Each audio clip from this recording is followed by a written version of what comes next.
저의 이야기는 한 허름한 군대 막사에서 시작이 됩니다. 군대 막사에 10명의 남성들이 잠을 자고 있습니다. 자, 새벽 6시, 기상 나팔 소리와 함께 모든 10명의 남자들이 일어납니다. 주인공이 눈을 비비면서 일어나기 시작합니다. 주인공은 일어나서 거울을 보며 속으로 이야기합니다. 참 자기가 이런 일을 하기에 적당한 얼굴은 아닌데 왜 내가 이런 일을 하고 있을까? 하지만 검은 한복에 검은 갓 그리고 하얀 분칠을 하면 아무도 그가 누구인지 알 수 없을 것입니다.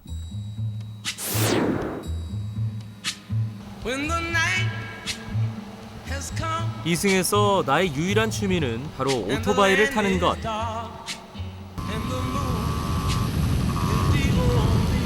오토바이로 도로를 질주하는 건 그 어떤 스포츠와도 비교할 수 없는 짜릿함이 있기 때문이다.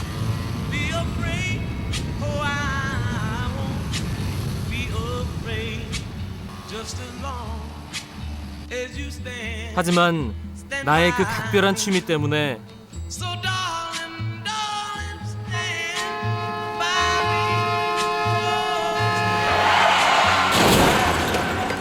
스물다섯 내 인생에 종지부를 찍게 될 줄은 꿈에도 몰랐다.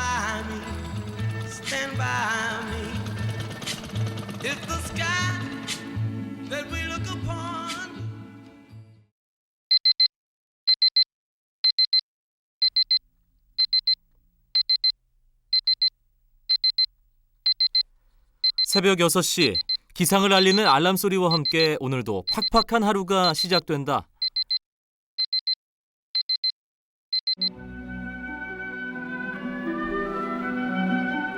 눈뜨기가 무섭게 시작되는 구보 100바퀴와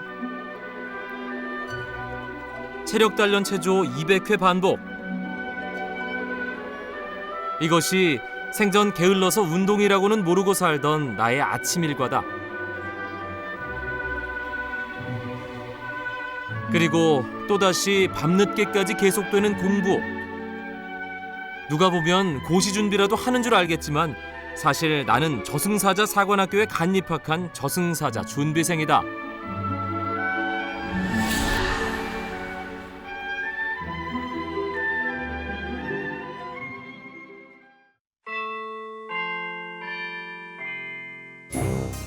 오늘 교관 누구래? 저승사자 중에 최고로 무서운 그분이래. 뭐? 오늘도 널널하게 글렀군.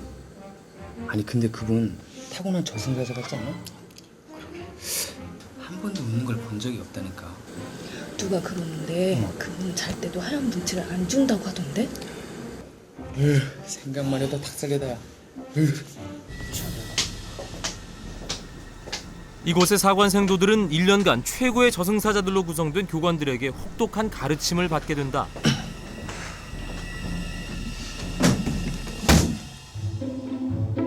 오늘 첫 수업은 감정 조절 훈련이다. 너희들도 잘 알다시피 저승사자는 절대 웃어서도 울어서도 안 된다. 지금부터 보는 화면은 1시간 동안 너희들을 웃기고 울릴 것이다. 하지만 절대 감정의 변화를 보여서는 안 돼. 장수의 달인 지병 김병만 선생님 모셨습니다. 반갑습니다. 반갑습니다. 선생님 저승에 온 지 얼마 안 된 신입생도들은 이승에서의 감성이 남아있어서 감정 조절이 쉽지 않다. 실례지만 올해 나이가 어떻게 되십니까?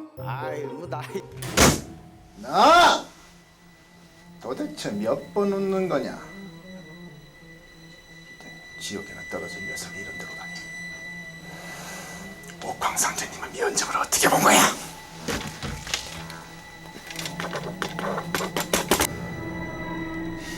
교관들은 그런 표정들을 기록해두었다가 모두 점수에 반영한다.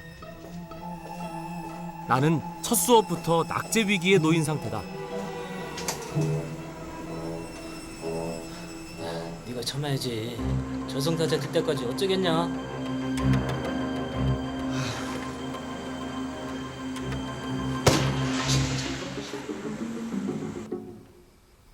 내가 저승사자가 되려는 이유는 이것이 이승의 기억을 되찾는 유일한 기회이기 때문이다. 너무 스트레스 받지만 그까지 저승사자 시험 좀 떨어지면 어때? 아니, 난 꼭 합격할 거야. 이승에선 내가 죽고 없어진 사람에 불과하겠지만 그래도 난 내가 어떤 사람이었는지 꼭 알고 싶어. 자기 이름 작자도 모른 채 그렇게 지낼 순 없지.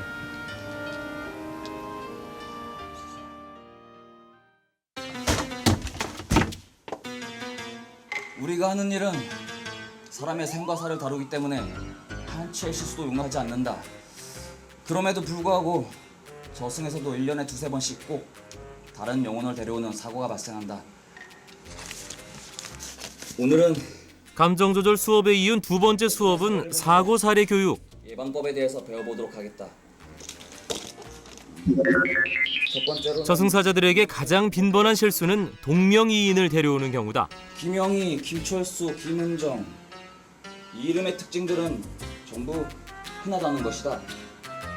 한 동네에 2-3명씩은 꼭 있기 마련이다. 김영희를 데려오랬더니 옆집 김영희를 데려오는 그런 사고가 발생하기도 한다. 너희들도 이런 사고를 예방하기 위해서는 반드시 주소와 명패를 꼭 확인해야 될 것이다. 알겠나?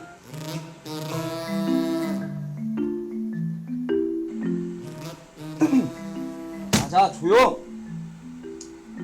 그럼 두 번째로 넘어가겠다.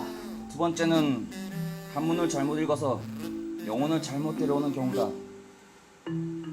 요즘 세대들은 영어는 잘하지만 한문은 까막눈이다. 까막눈! 여기 저승세계에서는 한문을 모르면 공사나 다름없다. 2년 전 한 젊은 저승사자는 김보라를 데려오라는 말에 김을 금자로 잘못 읽어서 금보라를 데려온 적이 있다. 그때 저승에서는 아주 난리가 났었지. 해당 저승사자는 1년간 지옥 근신형에 처했다.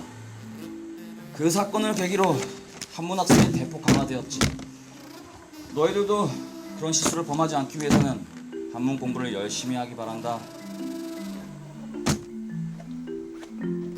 그저 무시무시한 표정 하나로 저승사자가 되려 했다면 큰 코 다칠 일이다. 저승사자가 되기란 정말 쉬운 일이 아니다.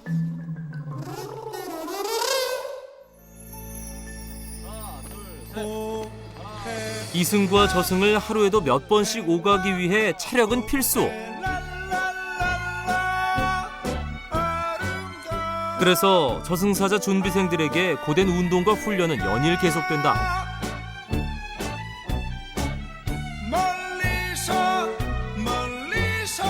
그뿐만이 아니다. 저승세계에 대한 공부부터 죽은 영혼들의 신상명세를 읽어낼 한자 공부까지 한시도 쉴 틈이란 주어지지 않는다.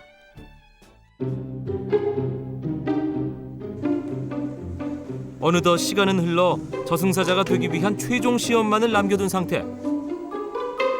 마지막 시험은 실제 영혼을 이승에서 저승으로 데려오는 것. 대부분의 준비생들이 이 시험에서 탈락한다.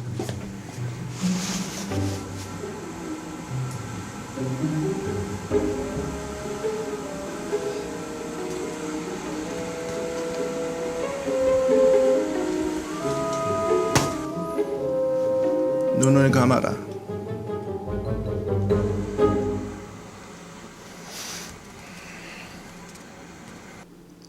뭐가 보이나? 어떤 할머니가 보입니다.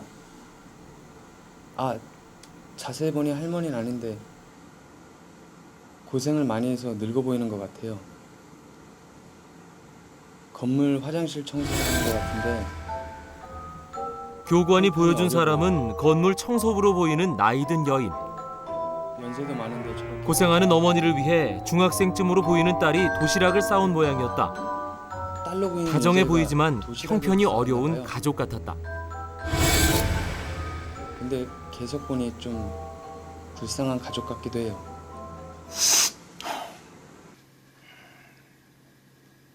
그 나이든 여자가 바로 네가 데려와야 할 사람이다. 네가 그 여자를 제대로 찾아낸다면 날 거기서 만날 수 있을 것이야. 하지만 내가 분명히 말하는데 너 같은 놈은 절대로 저승사자가 될 수 없을 것이다.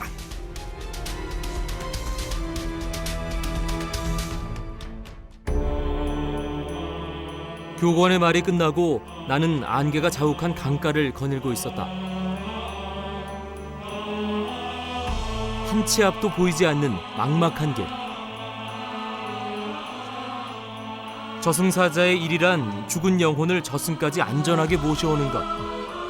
하지만 준비생에겐 저승에서 이승을 찾아가는 일 자체도 보통 힘든 과정이 아니다. 이 저승사자 교육에 길 찾는 교육도 넣어야 되는 거 아니야? 어디가 어딘지 알 수가 있어야지. 도대체 이 주소만 달랑 주고 찾으라니? 날도 더운데 무슨 고생이야.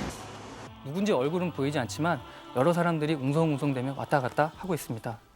그가 생각하기에 그들은 이승의 미련을 버리지 못하고 이승과 저승 사이를 떠도는 영혼들입니다.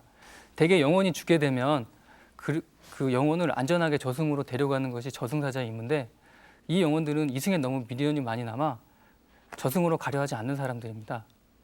마찬가지로 저승사자는 그들을 나무라지 않습니다. 빨리 가자고 재촉하지도 않고 그들을 뭐라고 꾸중하지도 않습니다. 다만 그들이 미련을 버리기 전까지 계속 기다릴 뿐입니다. 천신만고 끝에 나는 교관이 보여준 여인의 영혼이 안치된 곳에 도착했다. 박금순 맞네, 여기네. 오빠도 가고 엄마도 이렇게 가버리면 난 어떻게 하라고. 그때 보았던 딸이군. 뭐야, 얼마 전에 오빠도 죽은 거야? 뭐 어떻게 하겠니? 운명이니 견뎌내야지. 병실 안에는 약속대로 교관이 와 있었다.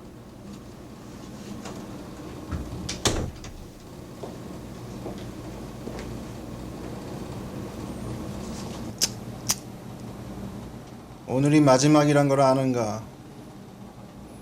오늘 밤이 지나면 이 영혼을 화장을 하게 돼. 몇 시간만 더 늦게 도착했더라면 넌 이 영혼을 데려갈 수 없었을 거라고. 멍청한 녀석! 죄송합니다. 길눈이 어두워서 많이 헤맸거든요.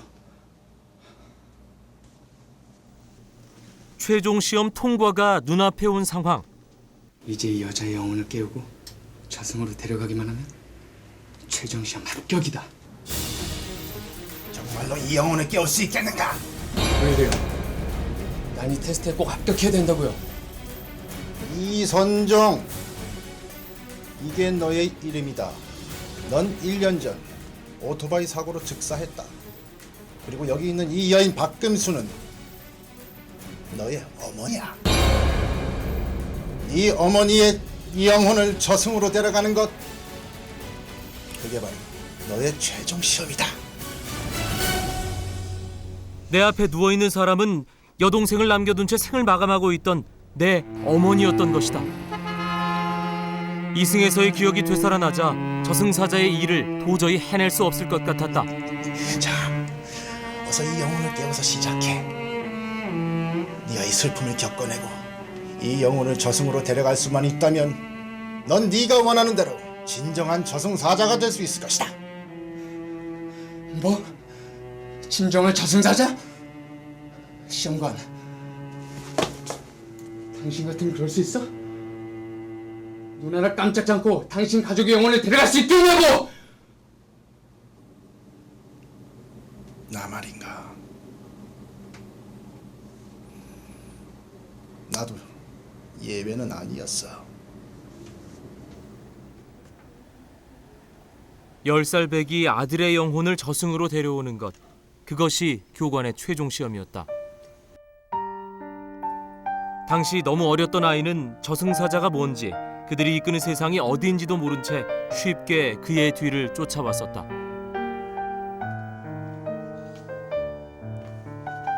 아이가 이승에서 좀 더 오래 머물도록 돕고 싶었지만 아버지이기 전에 저승사자였던 그는 그럴 수 없었다.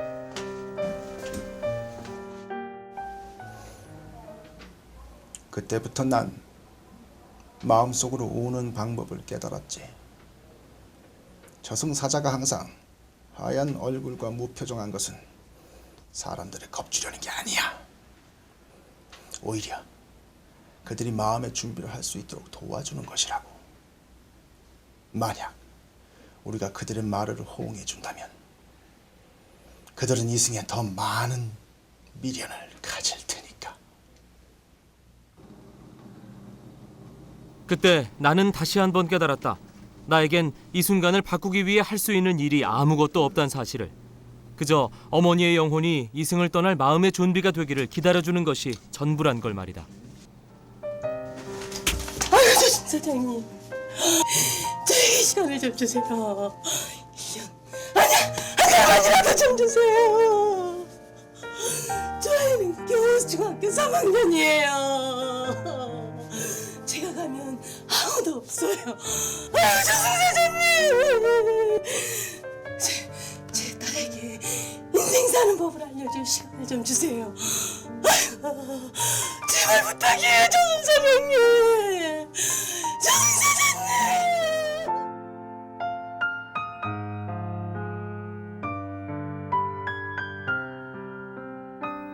사실 저승사자가 되기 위해서는 여러 가지 슬픈 고난을 많이 겪어야 되죠. 그렇기 때문에 이런 시험을 겪게 되는 것입니다. 여기서 주인공이 마음으로 우는 방법을 깨닫고 그리고 진짜 본인이 진심으로 본인의 어머님을 저승으로 데려가려 한다면 그의 어머니는 마찬가지로 저승으로 간다고 말할 것입니다. 따라서 주인공이 어머니를 기다리는 10년이나 20년은 어머니에 따라 달린 것이 아니고 그 자신의 결심에 따라 달린 것입니다. 제가 먼저 얘기했다시피 저승사자가 되는 것은 쉬운 일도 아니고 저승사자 준비되는 것은 조차 쉬운 일이 아닙니다. 제 이야기는 여기서 끝나게 됩니다. 감사합니다.